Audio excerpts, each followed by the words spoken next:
우리 오늘 본문은 디모데후서 2장 22절로 23절 말씀입니다. 디모데후서 신약성경 2장 22절로 23절 말씀입니다.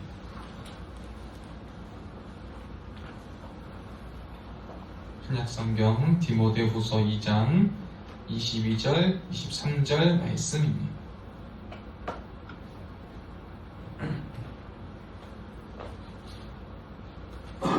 우리 다 찾으셨습니까? 영주 그다음에 찾으셨어요? 제가 가진 성경 345쪽입니다. 신약.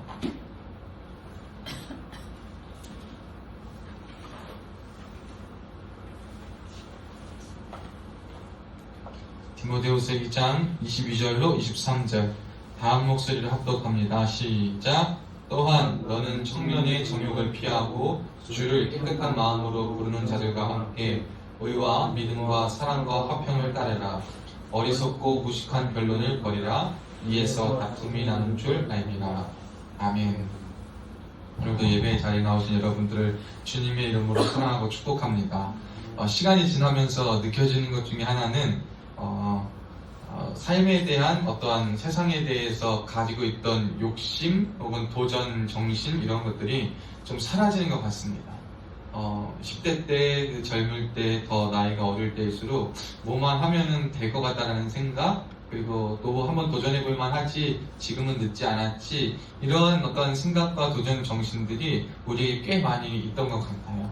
그래서 그러다 보니까 시행착오 겪은 것도 많고, 또 잘된 것들도 있고, 또 그 안에서 배우는 것도 있고, 깨지는 것도 있고, 참 많은 것들이 있습니다.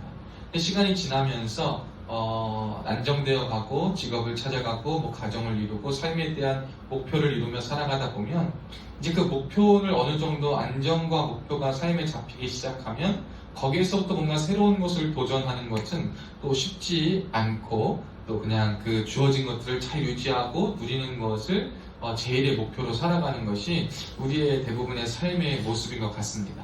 근데 요즘은 사람들이 이제 어느 정도 충족이 되고 어느 정도 만족이 되면 거기에서 만족하고 자족하며 사는 사람도 있는 반면 더한 것을 계속 도전하며 나아가는 사람들도 있습니다. 근데 사실 사업이나 어떤 일의 분야에 성공한 사람들이라고 세상적으로 성공한 사람들을 보면 끊임없이 도전하는 사람들이 있고 끊임없이 부딪힌 사람들이 끊임없는 시행착오를 겪고 사람들이 볼 때는 이미 늦었다 때는 지났다라고 말하지만 나중에 때가 돼서는 결국 가장 큰 어떤 주된 사람으로 쓰임받는 일들을 보게 됩니다. 근데 여러분 여기서 중요한 것은 뭐냐면 때가 중요한 것이 아니고 의미 없는 자족도 중요한 것이 아니고 무조건적인 도전 정신도 중요하다는 것이 아닙니다.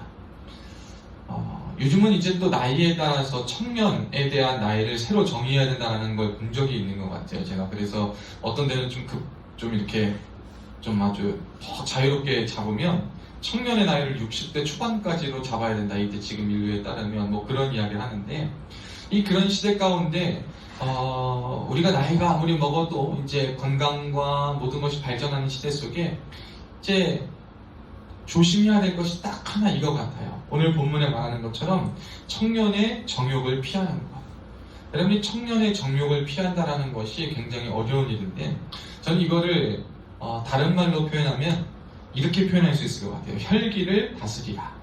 혈기를 다스리는 것. 이것이 청년의 정욕을 피하는 가장 좋은 방법이요. 가장 안전한 방법 같습니다. 이 혈기라는 것이요. 이 피의 기운, 그리고 정말 이 힘센 이러한 기계 같은 것들이요. 잘 가다듬어지지 않고 좀 닦아지지 않으면 아주 그냥 솟아오르다 못해 주변과 다른 사람에게 굉장히 악영향을 미치는 경우가 많아요.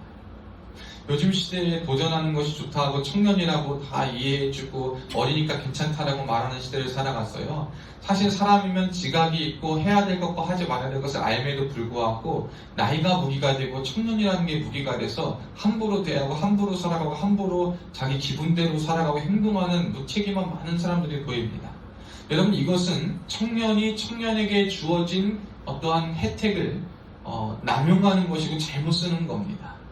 성경은 청년에게 있는 그러한 마음, 어떠한 열정, 정신, 뜻 이런 것들을 우리에게 도전해주고 깨우쳐주고 있지만 그거에서부터 비롯된 그러나 혈기로부터 비롯된 정욕으로부터 비롯된 모든 튀어나오는 그 마음들이 다 선하다고 말하지는 않습니다.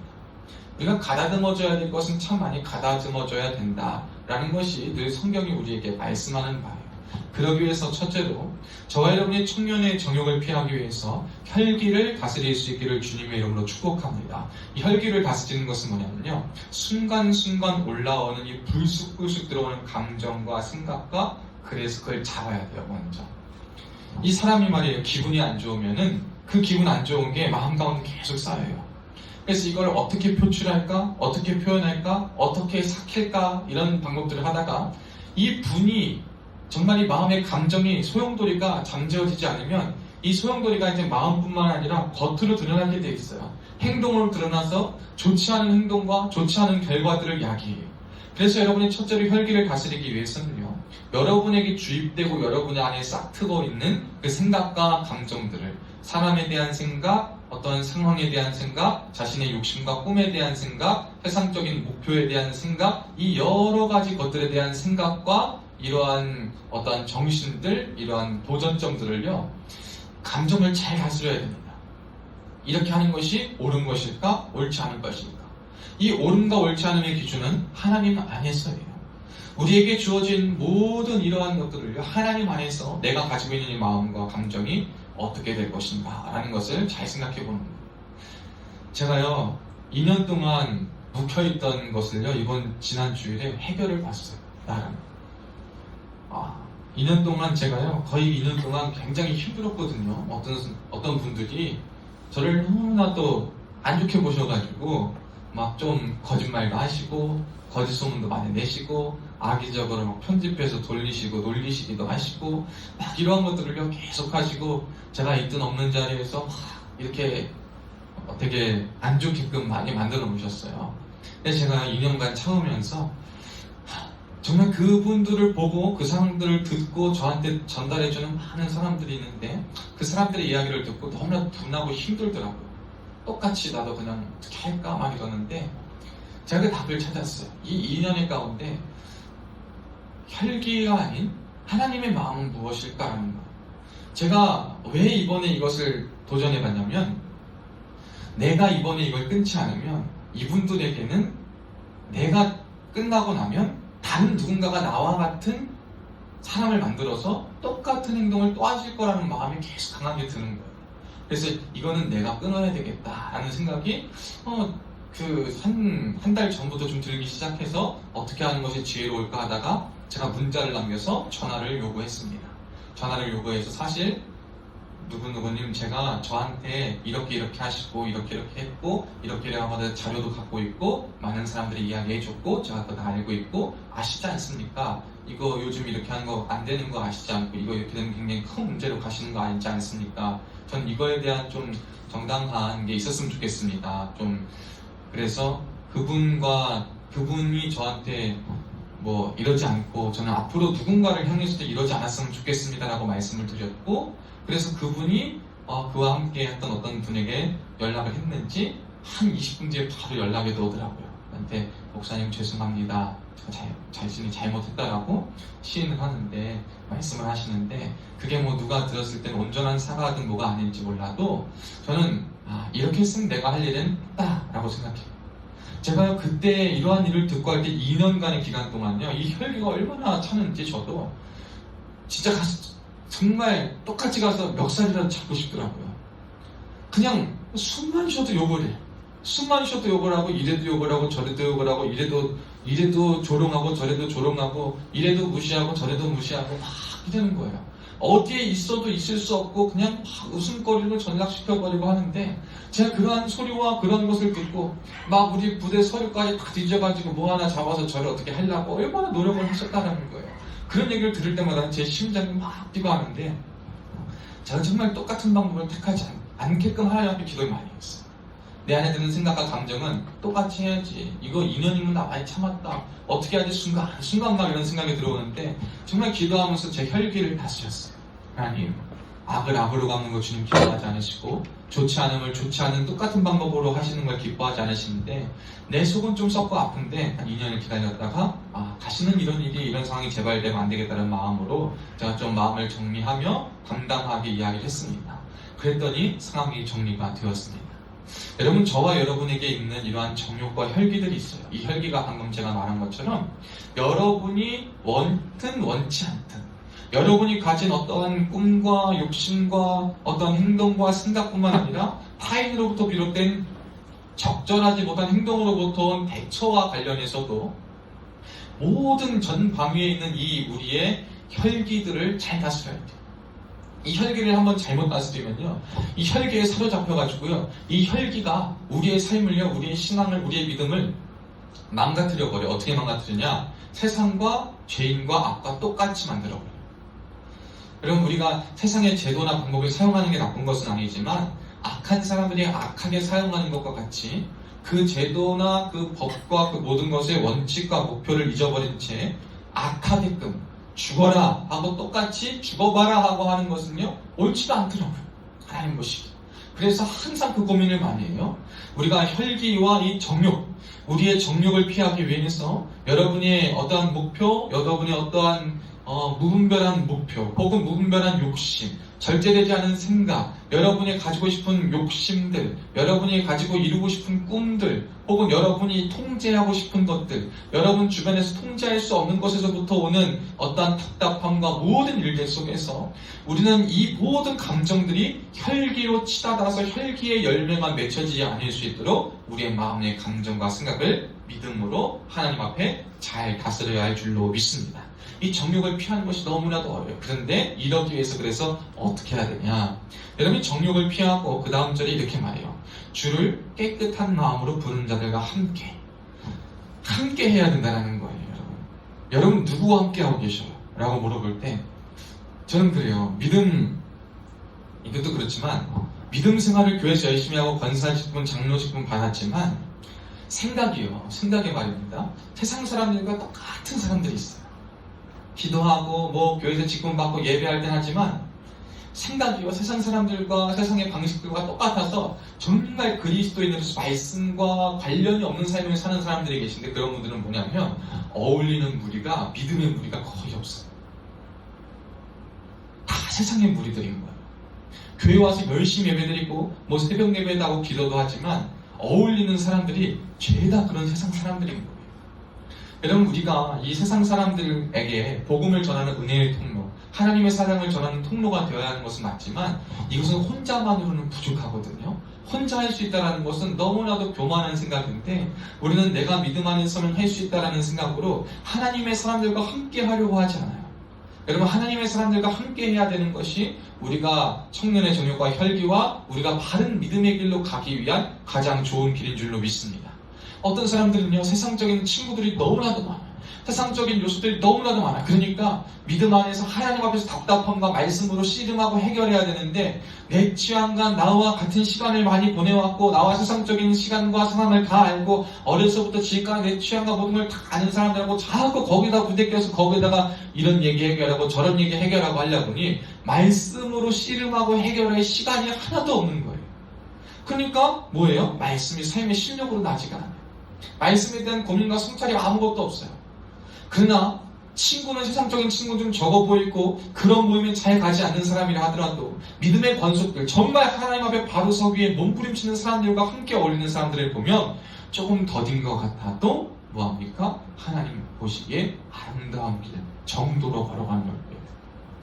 여러분, 우리가 가야 될 길이 무엇입니까? 빠른 길, 조금 더 앞선 길, 조금 더 좋은 길을 먼저 가는 것이 우리의 목표요 방향입니까? 아니면 조금 더디고 느리다 하더라도 하나님의 길로 가는 것이 우리의 방법입니까? 후자가 우리의 방법 아니겠어요? 여러분, 우리의 가는 길에 속도가 중요한 것이 아닙니다. 우리의 가는 길에 능력치가 중요한 것이 아니고요, 우리가 어디를 향해 가고 있는가, 그리고 그 길을 갈 때 누구와 함께 가고 있느냐가 중요한 거예요. 주님과 함께 간다는 건 주님의 동역자와 함께 간다는 거예요. 제가 외국 선교를 혼자서 한 3번에서 4번을 갔는데, 한 2번은 거의 혼자 갔던 것 같고 2번은 이제 같이 갔던 것 같아요. 그런데 혼자 갈 때도 참 현지인들하고만 어울리니까 한 2주간의 생활을 한국인 한 명도 못 보고 한국 사람 없이 현지인들하고만 이렇게 어울리다 보니까 나름 걱정했는데 그것도 괜찮더라고요. 믿음 있는 사람과 같이 어울리니까. 근데 최근 두 번의 그 하나님의 사람들과 같이, 동역자들과 같이 갔어요. 뭐 그들이 설교를 한 것도 아니고 하지만 같이 다니고 했는데 그것만 해도 뭐가 있냐면 힘이 나더라고. 나와 같이 가는 믿음의 동료들이, 같은 언어를 쓰고 같이 생활하는 사람들이 같이 선교 현장에 가서 같이 있어주는 것만 해도 힘이 나고 위로가 되더라. 여러분, 우리가 서로에게 이러한 존재가 되었으면 좋겠어요. 우리가 청년의 정욕 가운데 괴로워하고 믿음의 방향성을 잃고 상실하여서 좀 떠돌고 조금 외롭고 힘들어하는 사람들에게 저와 여러분이 하나님의 사람이 되어서 그들과 함께 해줄 수 있는 사람, 그들과 함께 해줄 수 있을 뿐만 아니라 다른 하나님의 사람들과 우리가 함께해서 믿음의 연합을 이루는 사람, 믿음의 삼겹줄을 이루는 사람이 되어야 할 줄로 믿습니다. 여러분, 함께함에 중요한 것은 뭐가 함께할 때 중요합니까? 맞는 점이 있어야 돼요. 여러분, 가만 보면 어울리는 사람들이 누구예요? 뭔가 맞는 사람들이에요. 그러니까 아까 밥 먹을 때도 보니까 우리 전도사님은 전도사님대로 재밌고 나머지 사람들 보면 성향이 다 비슷하니까 말하고 하는 사고의식이 다 비슷하니까 얼마나 재밌고 통하는 게 있나 몰라요. 이 함께하기 위해서는 사실 맞는 점, 맞는 요소가 있어야 되는데 여러분이 하나님의 사람들과 함께하기 위해서는요, 우리에게 필요한 게 있어요. 나에게 맞춰주기를 바라는 게 아니라 여러분 서로에게 배워가야 된다는 거예요. 함께하기 위해서 그 믿음의 사람들이 가진 모습과 특징, 나에게 없는 것을 배워가고 서로 맞춰가야 하는 것. 그것이 우리에게 주어지는 목적이에요. 목표예요. 함께하기 위해서 맞춰지기를 바라는 자가 되는 것이 아니라 내가 맞춰가고 나도 거기에서 배워가겠다, 적응해 가겠다라는 우리의 노력과 의지가 필요합니다. 그냥 여기는 이러니까 안 되겠구나, 저건 저러니까 안 되겠구나. 물론 안 되는 것도 있지만 일단 안 되는 것부터 찾으려고 하면 안 돼. 그러나 어떻게든 되려고 해보려고 노력해보려고 하면 거기서도 뭔가 찾을 수가 있고 배울 수 있는 게 있습니다. 저와 여러분이 하나님의 사람들과 함께 할 때 다 맞을 수는 없다 하더라도 우리가 거기에서 맞지 않는 게 있어도 함께 맞춰가기 위해, 배워가기 위해 의지를 가지고 노력하는데 힘쓸 수 있기를 축복합니다. 그럴 때 이 공동체가요, 정말 힘이 되어주고 서로가 서로를 향한 은혜를 끼칠 수 있는 귀한 공동체로 되는 거예요. 우리가 정욕뿐만 아니라, 청년의 정욕뿐만 아니라 우리의 삶에 당면하는 여러 가지 문제와 고민과 요소들 속에서도 우리가 이럴 때, 하나님의 사람들과 함께 했을 때 하나님의 마음을 알고 하나님의 마음으로 또 함께 살아가고 이겨낼 수 있는 힘이 주어지고 그 공동체 안에서 주님을 닮아 주님의 마음으로 말씀 따라 살아갈 수 있는 신앙의 공동체요, 영적 공동체가 형성된다는 거예요. 저는요, 이런 공동체가 있어요. 한 두세 개가 그래도 있습니다. 다행히 감사한 건. 그래서 제 고향 원주에 가면 권사님, 집사님이 계신데 우리 삼겹줄 모임이 있어요. 언제나 어디서든 연락하고 통화하고 만나도 어색하지가 않아요. 함께 기도하고, 제가 그분들과 벌써 시간을 보니까 2018년부터 만났으니까 이제 8년의 시간을 거의 보내고 있어요. 그분들과 5년의 시간을 같이 하고 3년의 시간을 지금 따로 보내고 있는데, 그 함께 했던 시간들이 서로 기도하고 하나님과 함께 하다 보니까 제가 여기에서 힘들 때 그분들과 함께 교제하고 그분들과 이야기 나눌 때 또 힘을 얻고 돌아오기도 하고, 서로가 서로에게 이렇게 도움을 줄 수 있는 은혜의 공동체가 있다는 것이 얼마나 좋은지 몰라요. 제가 정말 잘못된 마음먹고 삐뚤어지고 싶어가지고 막 이럴 때도 그냥 그분들이 뭐라 하는 게 아니라 그냥 목소리 듣고, 목사님 고생 많으시죠? 목사님 참 힘드시죠? 그러한 말 한마디 한마디로 내가 마음과 생각을 다시 한번 먹어야겠구나, 내 혈기를 다스려야겠구나 라는 생각을 할 때가 참 많이 있음을 보게 돼요. 여러분, 사람이 중요하지 않은 것 같으나 하나님의 사람의 역할은 상당히 중요합니다. 하나님의 사람이 하는 역할은 하나님께서 여러분을 통해서 사람을 세우고 사람에게 하나님의 뜻과 하나님의 마음을 전달해 주시고 위로와 소망을 주기 위한 은혜의 도구로 쓰기 때문에 하나님의 사람의 역할은 굉장히 중요합니다. 그래서 저와 여러분이 이러한 하나님의 사람이 되시기를 주의 이름으로 축복하며, 여러분들도 그러한 사람들과 함께 할 수 있기를 축복합니다. 여러분, 세상의 친구와 세상에 마음 맞는 사람들과만 지내려고 하지 마세요. 그러면 여러분이 아무리 교회 몸담그고 예배하고 해도 그러다 보면 결국에 취향 따라 그러다 넘어갈 때가 참 많이 있을 거예요. 우리는 그러한 분들도 이 세상과 멀리하라는 것은 아니지만, 죄와는 멀리해야 되면 세상과 멀리하라는 것은 아니지만, 먼저 하나님과 더 친밀하고 하나님의 사람들과 더 가까이에서 우리의 죄와 혈기와 정욕이 우리에게 들끓어올 때 그것을 이겨낼 수 있는 은혜가 되기를 축복합니다. 그래서 한 가지만 더 보면, 기존 공동체가 조심해야 될 게 있어요. 하나님의 사람들이 모인 이 공동체가 조심해야 될 것은 뭐냐면, 처음 오는 그 하나님의 사람들과 함께하기 위해 오는 사람들에게요, 함부로 대하면 안 돼. 그들에게 무조건적인 맞춰라, 무조건적으로 배워라 라는 자세로 하면 안 돼. 이거는 배우고 함께하려는 사람들이 가져야 될 자세고요. 그 사람들이 다가왔을 때 우리 측면에서 해줘야 될 것은 이해해주고, 포용해주고, 사랑해주고, 알려주는 거예요. 여러분, 만약에 이런 글들을 봤어요. 만약에 우리 교회에 육신적으로 성적인 행위로 몸을 파는 사람들이 교회에 왔다고 해봅시다. 여러분, 그 사람들 교회에서 예배 드릴 수 있습니까? 없습니까? 그 사람들을 내쳐야 됩니까? 내치지 말아야 됩니까? 여러분, 그 사람들과 같은 구역에 있고 싶으세요? 안 있고 싶으세요? 이거 굉장히 어려워요. 우리 스스로 교회는 다 열려있는 거고 죄인의 모임이라고 하면서, 이 죄인이요, 정말 세상적으로 낙인 찍혀있는 사람들이 많이 우리 교회 온다? 반가워할 사람 아무도 없을 거예요. 근데 여러분, 이거 하나님 마음이야. 하나님은 저와 여러분이 경멸하는 사람이 온다 하더라도, 우리의 사고책으로 이해할 수 없는 사람이 온다 하더라도 일단은 그 사람에게 한번 귀 기울여 주는 거예요.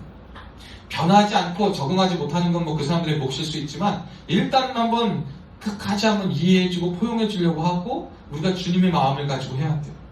우리가 먼저 손 긋고 우리가 먼저 탁 하는 건 주님의 마음이 아니라 내가 하나님 된 마음으로 하는 거거든요.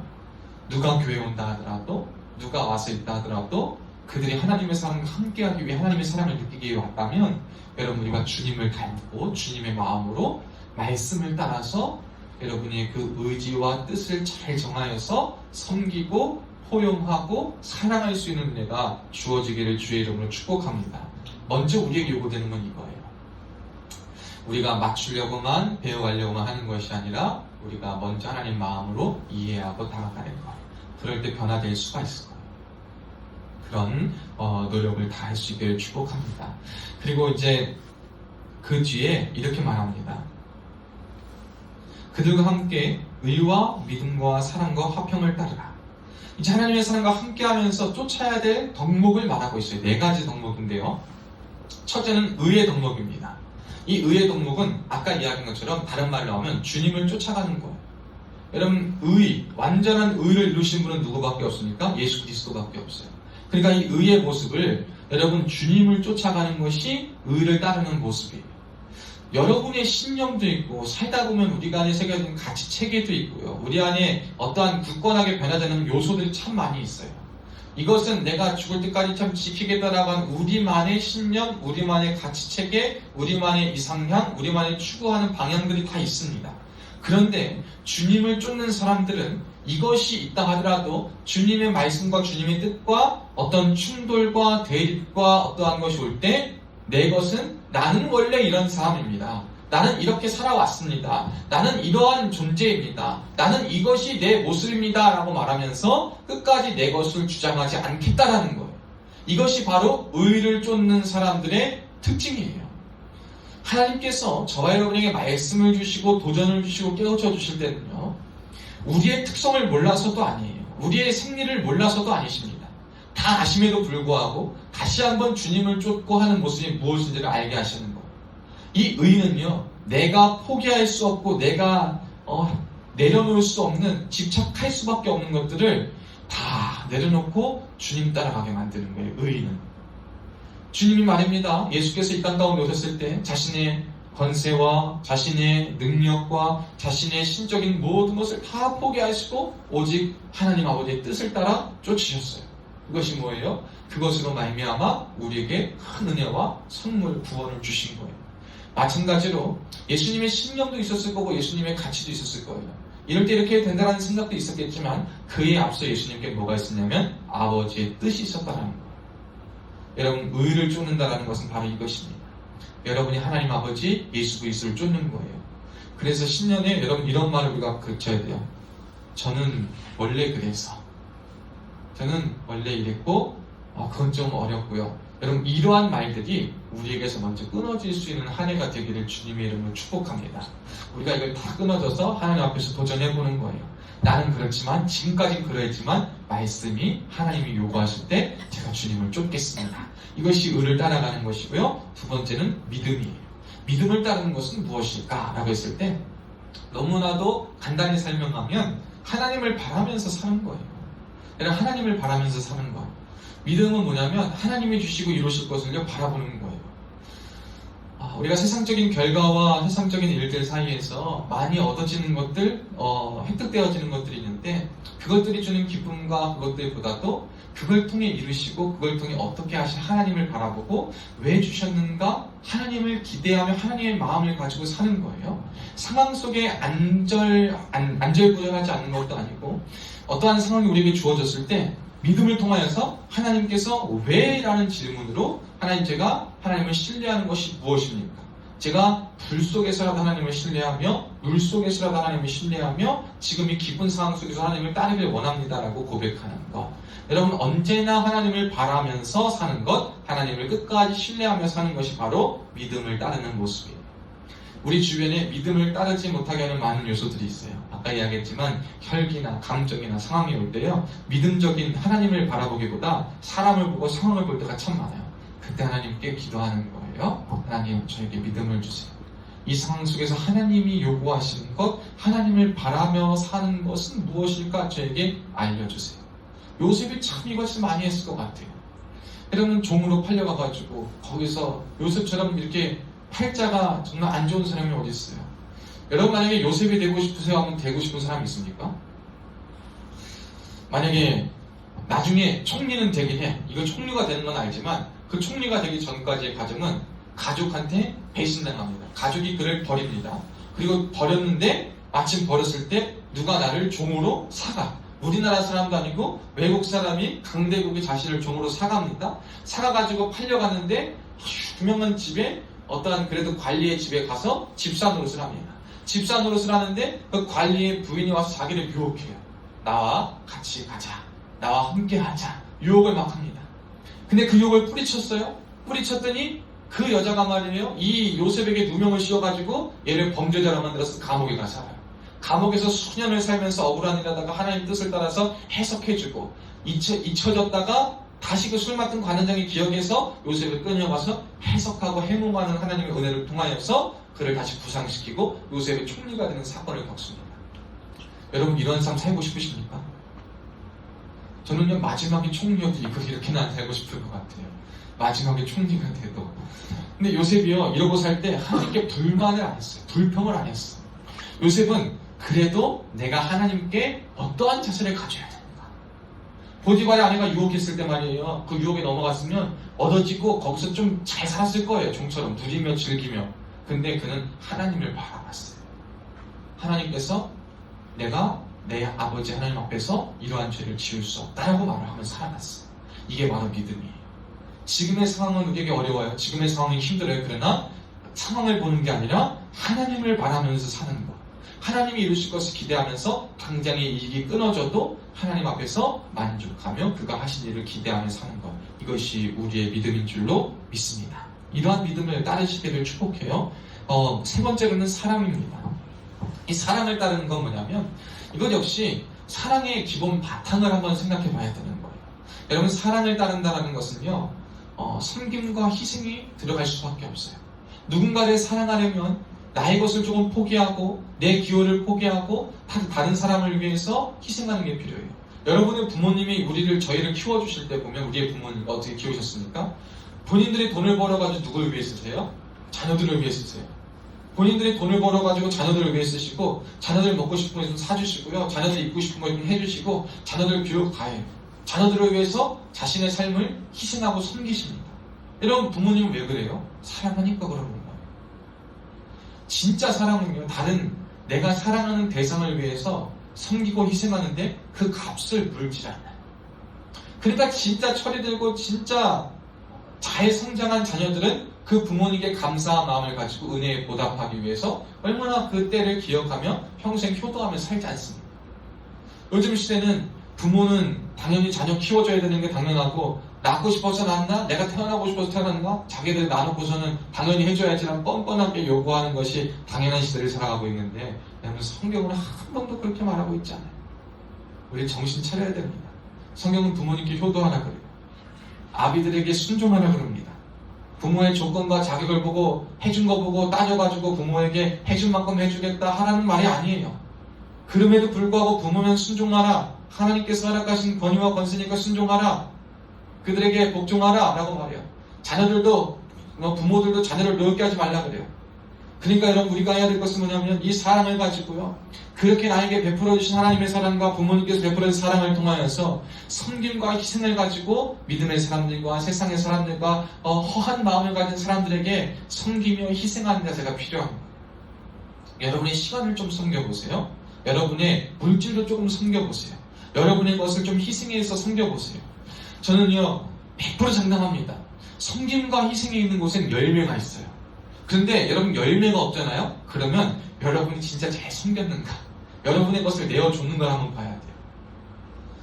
그 말은요 진짜 세상적인 말하면 돈도 써야 돼요. 여러분 진짜 잘 섬기기 위해 사랑하기 위해선 돈도 써가야 돼요. 밑빠진 적에 물 붓는 것처럼 돈도 써야 될 때가 있어요. 내 시간도 써야 될 때가 있어요. 내 마음도 써야 돼. 내 정신도 써야 돼. 다 써야 돼. 이게 뭐예요? 사랑이에요. 이러한 사랑을 요즘에 우리 그리스도인들이 상실한 사람들이 참 많이 있어요.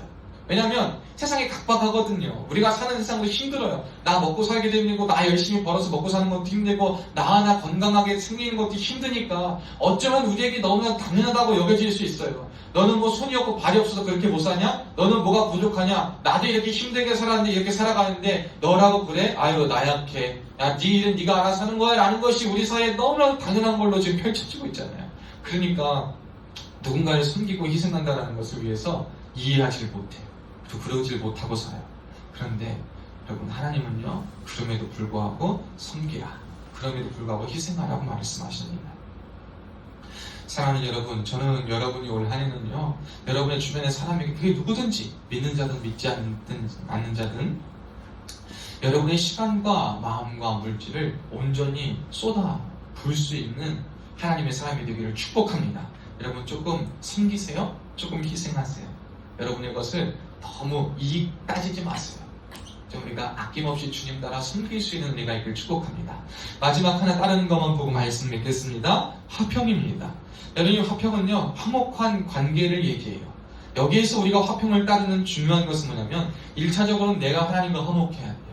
내가 하나님과 화목한 관계를 유지하고, 더 중요한 것은 뭐냐면 그러는 목적이 뭐냐면 두 번째로 하나님과 사람 사이에 내가 하나님과 하나님을 모르는 사람들, 하나님의 사랑을 잃어버린 사람들 안에 내가 가교 역할을 해줘야 돼. 예수께서 하시고 성령께서 하시겠지만 그들의 마음을 움직이는 도구로 우리가 그 가교라는 도구로 쓰임을 받아야 돼. 이게 바로 화평을 따르는 자의 모습이에요.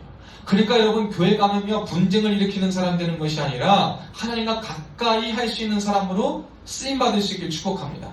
저 사람 때문에 교회 나오기 싫어, 저 사람 때문에 예수 믿기 싫어라고 말하는 사람이 아니라 저 사람 때문에 하나님의 사랑을 느껴.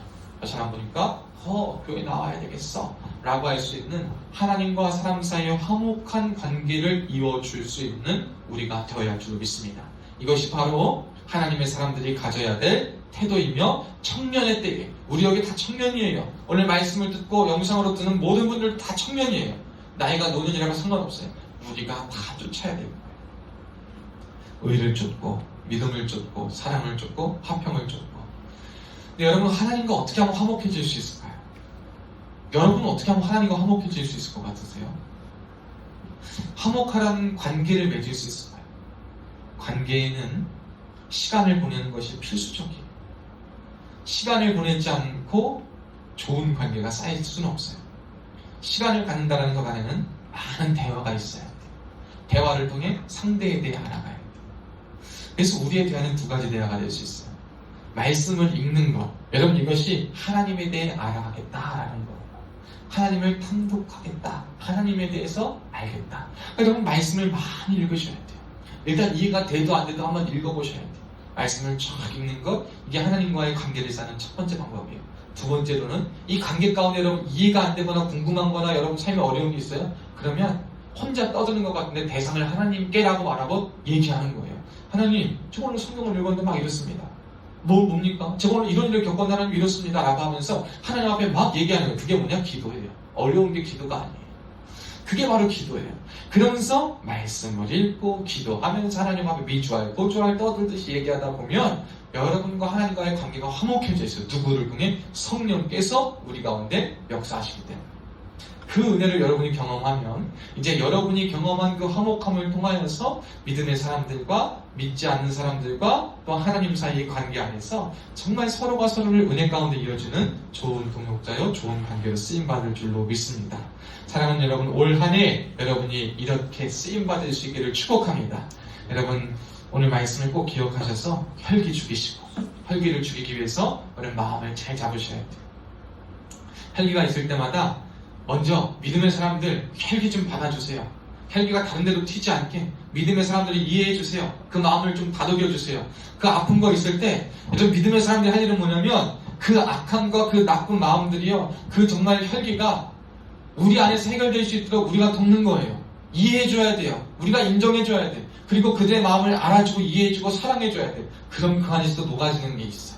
우리가 먼저 그렇게 하고, 그럴 때 하나님께서 우리의 모든 것을 은혜 가운데 두시고 우리를 통하여서 주님의 영광을 나타내실 줄로 믿습니다.